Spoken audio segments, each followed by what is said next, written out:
Everyone, welcome to CUET times. आज से एक नई सीरीज स्टार्ट करते हैं, पीवाईक्यू यानी कि previous year question discussion series. बहुत ज्यादा इंपॉर्टेंट होते हैं हमारे प्रीवियस ईयर क्वेश्चन, ठीक है। तो इसीलिए सीरीज भी उतनी ही इंपॉर्टेंट रहेगी। अब प्रीवियस ईयर क्वेश्चन की क्या इंपॉर्टेंस होती है? नंबर 1, उससे आपको एग्जाम पैटर्न पता चलता है, ठीक है। ये टाइम है अब आपका रिवीजन करने का, चीजों को मेमोराइज करने का, सॉर्ट आउट करने का सारी चीज, कि भाई अब पूरा चैप्टर पढ़ने का तो टाइम है नहीं आपके पास कि पूरा चैप्टर पढ़ोगे, उसको जाके रिवाइज करोगे। तो टू द पॉइंट चीजें पढ़नी है, उनको रिवाइज करना है, और उस कैसे आसान हो जाती हैं चीजें, कैसे हम उनको इजी कर सकते हैं अपने लिए। तो एक बार अगर हमें पता चल जाए कि एनटीए ने लास्ट ईयर इस तरीके से क्वेश्चन पूछे, इसीलिए तो एनटीए ने एक बार प्रीवियस ईयर क्वेश्चन रिलीज कर दिए ताकि भाई स्टूडेंट्स को वो हेल्प मिल जाए, ठीक है। आपको पता चल जाए कि हमारे जो पैटर्न है, जो हमारा एग्जाम पैटर्न रहेगा, हमसे इस तरीके के क्वेश्चन पूछे जा सकते हैं। क्रोनोलॉजिकल क्वेश्चन होते हैं, मैच द फॉलोइंग होते हैं, ठीक है। अरेंज करने होते हैं कुछ ऑप्शंस, या फिर नॉट लगा के पूछ लिया जाता है, जिसको बहुत से स्टूडेंट्स गलत कर देते हैं एक्साइटमेंट में कि ये आंसर हमें आता है। तो प्रीवियस ईयर क्वेश्चंस जो हैं हमारे इतने ज्यादा इंपॉर्टेंट हैं प्रैक्टिस करने के लिए, ठीक है। तो इस सीरीज में हम क्या करेंगे, डेली 5 क्वेश्चन डिस्कस करेंगे विद ऑप्शंस। विद ऑप्शंस का मतलब कि मैं आपको जो ऑप्शन गलत है ना, वो भी हम डिस्कस कर लेंगे कि भाई ये क्यों गलत है, और ये इन ऑप्शंस की थोड़ी थोड़ी इंफॉर्मेशन ब्रीफ में। इससे आपको क्या हेल्प मिलेगी कि इन 10 मिनट में ना आपके पूरे चैप्टर का रिवीजन, उस चैप्टर से जितने क्वेश्चन पूछे गए हैं उसका पूरा रिवीजन हो जाएगा कि भाई ये क्वेश्चन, अच्छा ये ऑप्शन नहीं है तो ये गलत है। गलत क्यों है? क्योंकि ये तो इस बार इस ऑप्शन में हमें इस चीज की इंफॉर्मेशन दी गई है, ठीक है। तो और हो भी सकता है कि वो वाले ऑप्शन से इस ईयर आपके क्वेश्चंस बन जाए। तो ये 10 मिनट बहुत ज्यादा इंपॉर्टेंट है, ध्यान से सुनना। अब स्टार्ट करते हैं क्वेश्चंस अपने डिस्कस करने। तो सबसे पहले आज मैं स्टार्ट कर रही हूँ हिस्ट्री के क्वेश्चन से।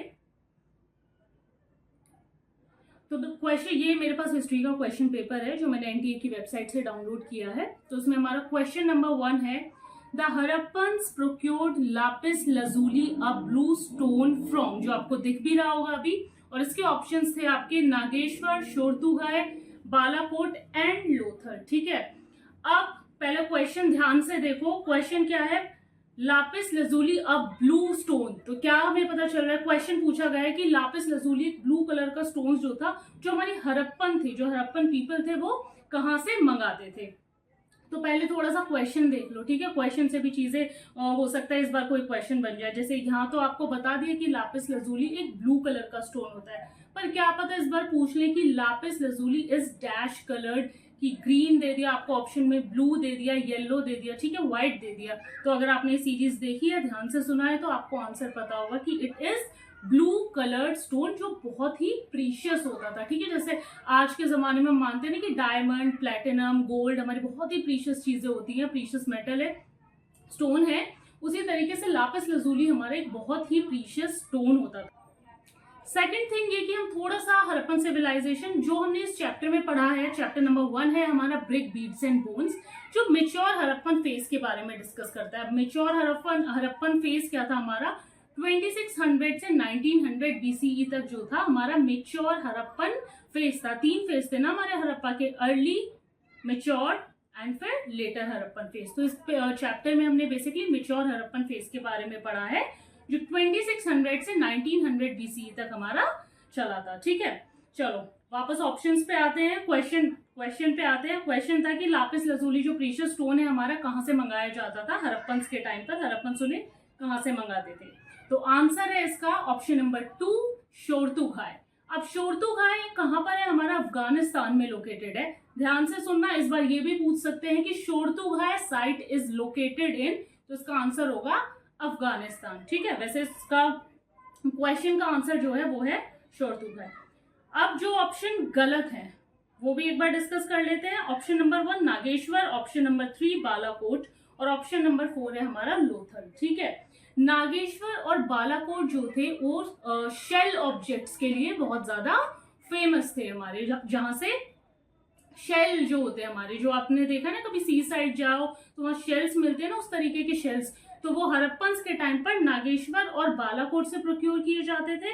नंबर 4 है हमारा लोथल, ठीक है। लोथल से आता था रेड कार्नीलियन स्टोन, ठीक है। किस कलर का होता था, रेड कलर का होता था हमारे कार्नीलियन स्टोन रेड कलर का। तो कलर भी पूछा जा सकता है आपसे, या फिर ये भी पूछा जा सकता है कि आपका ये जो कार्नीलियन स्टोन था वो कहाँ से प्रोक्योर किया जाता था। वो आता था आपका लोथल से। ठीक है, लोथल कहाँ है हमारा, गुजरात में लोकेटेड है। क्लियर। तो हमने सारे ऑप्शन डिस्कस कर लिए। थोड़ी सी चीज और देख लेते हैं। अगर कुछ पूछ लिया जाए, जैसे गोल्ड के बारे में अगर हमसे पूछा जाए कि हड़प्पन गोल्ड कहाँ से प्रोक्योर करते थे, तो साउथ इंडिया से। ठीक है। उसके बाद कुछ चीजें हैं, जैसे कॉपर कहाँ से मंगाया जाता था, तो खेतरी माइंस होती थी राजस्थान में, वहां से आपका जो है कॉपर आता था हड़प्पन के टाइम पर। ठीक है। शेल आते थे आपके नागेश्वर बालाकोट से, और लापिस लजूली जो आपसे क्वेश्चन पूछ लिया गया है वो आता था आपका शोरतुगाई से।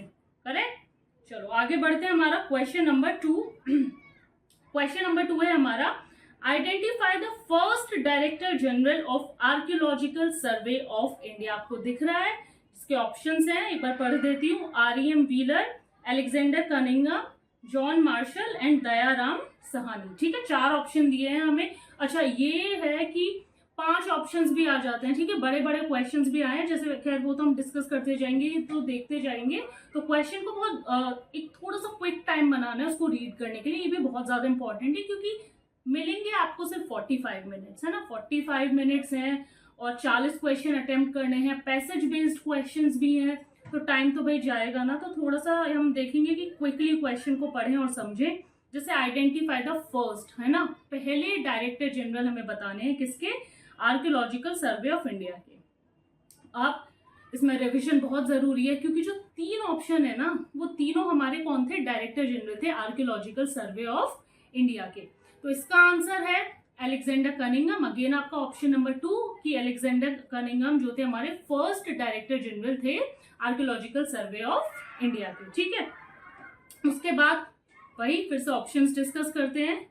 अच्छा, अलेक्जेंडर कनिंघम की कुछ बातें कि फर्स्ट डायरेक्टर जनरल तो थे, पर हड़प्पन सिविलाइजेशन हमारी कितनी बड़ी सिविलाइजेशन थी। ठीक है। तो इनको ना जो एंटीक चीजें होती थी, आप लगा लो, जो आप एस्थेटिक जो आजकल बनते हैं, जो एस्थेटिक चीजें होती थी वो बहुत पसंद थी। उन चीजों को वो एक्सकेवेट करवाते थे। ठीक है, उसको रखते थे फिर प्रिजर्व करके, तो इनको वो सारी चीजें बहुत पसंद थी।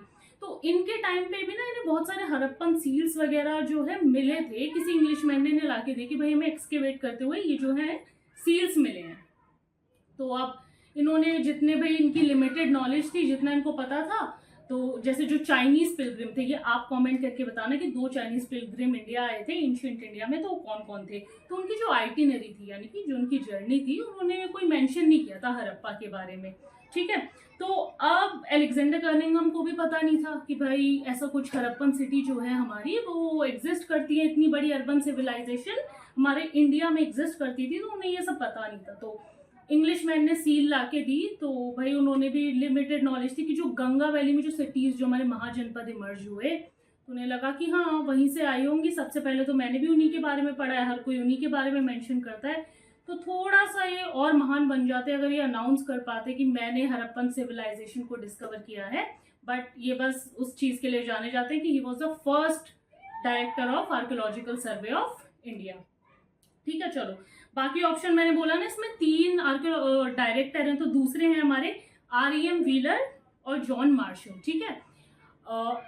जॉन मार्शल की बात कर लेते हैं। 1924 में, 1924, I am repeating the year again, इन्होंने अनाउंस किया to the world the discovery of Harappan civilisation. ठीक है। 1924 में जो हड़प्पन सिविलाइजेशन था डिस्कवर किया, और अनाउंस किसने किया पूरे वर्ल्ड को कि भाई इतनी बड़ी जो एंशिएंट सिविलाइजेशन है, अर्बन सिविलाइजेशन, वो इंडिया में है, वो अनाउंस किया जॉन मार्शल ने, who was also the director general of ASI। और कब किया था, 1924। क्वेश्चन पूछा जा सकता है कि कब अनाउंस की थी। क्यों पूछा जा सकता है, क्योंकि नेक्स्ट ईयर 2024 में सेंटिनरी, भाई 100 साल पूरे हो जाएंगे। बहुत बड़ी अचीवमेंट है कि 100 ईयर्स पूरे हो जाएंगे कितनी बड़ी सिविलाइजेशन की डिस्कवरी के, है ना। तो पूछा भी जा सकता है कि कब डिस्कवर हुई थी हड़प्पन सिविलाइजेशन, तो रट लेना 1924। और किसने अनाउंस की थी, जॉन मार्शल ने अनाउंस की थी। चलो नेक्स्ट ऑप्शन है हमारा REM व्हीलर। ठीक है। अच्छा, जॉन मार्शल ने भी कुछ गलतियां की थी, जैसे अलेक्जेंडर कनिंघम ने तो पहचानने में कुछ गलती करती, उसी तरीके से जॉन मार्शल ने भी की थी कि अपनी तरीके से एक्सकेवेशन करते थे, तो जो नीचे की लेयर होती थी ना, जो स्ट्रेटिग्राफी में आप ऐसे करते हो ना कि सबसे जो नीचे की लेयर है वो आपकी ओल्डेस्ट होंगी, ऊपर वाली क्या होंगी, आपकी नई होंगी, है ना। तो ये बस कि नीचे मिल गया, वो ऐसे ये इस तरीके से अनाउंस कर देते थे, पर वो गलती सुधारी आके REM व्हीलर ने। ठीक है, REM व्हीलर ने कुछ नई टेक्निक सीख के आए और वो गलतियां सुधारी कि स्ट्रेटिग्राफी के बेसिस पर ही हम क्या करेंगे, एक्सकेवेशन अपना करेंगे। तो ये हो गए हमारे तीनों डायरेक्टर जनरल। अब इस क्वेश्चन को ना घुमा के भी पूछ सकते हैं, who among the following was not director general of archaeological survey of India. REM wheeler आपके हैं, अलेक्जेंडर कनिंघम आपके हैं, जॉन मार्शल आपके हैं, दयाराम साहनी। अगर इस तरीके यही ऑप्शन आ जाते हैं और क्वेश्चन इस तरीके से पूछ लो तो आंसर आपका दयाराम साहनी जाएगा। अच्छा, दयाराम साहनी कौन थे? ही एक्सकेवेटेड द हरप्पन साइट। ठीक है, हरप्पन साइट के एक्सकेवेशन इन्होंने किया था। ठीक है, तो और हाँ, हरप्पा और Mohenjodaro the biggest cities of the Harappan civilisation. ये था हमारा क्वेश्चन नंबर 2। काफी लंबा डिस्कशन हो गया, काफी चीजें हो गई इसमें डिस्कस, कई क्वेश्चन बन सकते हैं इस क्वेश्चन से। तो आज का सेशन आई होप आपको पसंद आया, आपके लिए हेल्पफुल रहा है। अगर हेल्पफुल रहा है तो वीडियो को लाइक शेयर ताकि दूसरों की हेल्प हो, और चैनल को सब्सक्राइब जरूर कर देना।